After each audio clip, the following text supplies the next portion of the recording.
Hi everyone, I hope you all are doing good. आज हम बात करेंगे उस सब्जेक्ट की जिस सब्जेक्ट के बारे में कोई बात नहीं कर रहा है, वो सब्जेक्ट जिसको हम सभी ने फॉर ग्रांटेड लिया हुआ है। मैं बात कर रहा हूँ पेपर 2 सी सेट की, जिसका सिलेबस ये है। बाय द वे, आप सभी के पास ऐसा प्रिंट आउट होना चाहिए।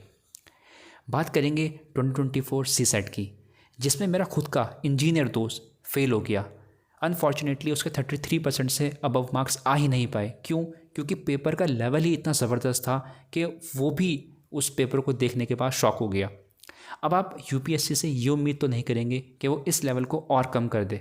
नहीं, वो इस लेवल को मेंटेन करेगा या और बढ़ाएगा। ऐसे में उन बच्चों का क्या जिन्होंने 10th के बाद से मैथ्स को हाथ तक नहीं लगाया।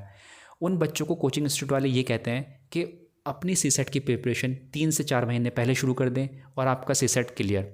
भाई कैसे क्लियर हो जाएगा? उस बच्चे ने 10th के बाद से अपनी मैथ्स को हाथ तक नहीं लगाया, उसके बेसिक कंसेप्ट ही उसमें क्लियर ही नहीं है कि वो उन चीज़ों को सॉल्व कर सके। अब आप खुद देखिए, जो सामने मैंने प्रीवियस ईयर क्वेश्चन पेपर खोल रखा है सी सेट का, इसमें एक क्वेश्चन है, P salary is 20% lower than Q salary, which is 20% lower than R salary. By how much percent is R salary more than P salary? कर लेंगे आप ये क्वेश्चन जिन्होंने 10th के बाद से मैथ्स छोड़ रखी है। तो उन बच्चों का क्या?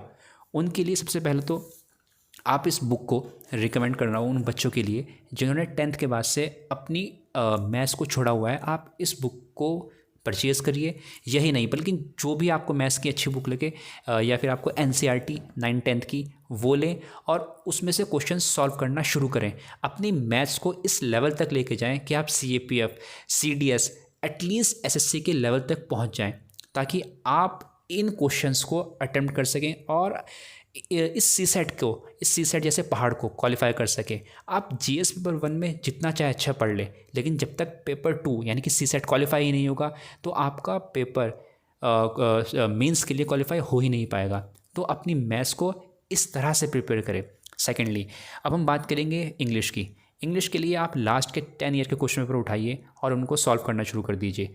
अगर फिर भी आपको लगता है कि नहीं, मुझे तो कोई बुक ही चाहिए, तो आप इस बुक को रेफ़र कर सकते हैं अपनी प्रिपरेशन के लिए, और इससे जितने भी पैसेज हैं वो आप सॉल्व कर सकते हैं। और रीजनिंग के लिए भी मैं सेम ही कहूँगा, उसमें भी आपको ज़्यादा बुक फॉलो करने की कोई ज़रूरत नहीं है। आप कोचिंग कर रहे हैं तो कोचिंग कर लीजिए, बुक ले रहे हैं तो बुक ले लीजिए, और लास्ट ईयर के क्वेश्चन पर मस्ट सॉल्व करिए। इससे आपका सी सेट मोर देन इनफ हो जाएगा और आप अपने सी सेट को अच्छे से क्वालिफाई कर सकेंगे। यही, थैंक यू।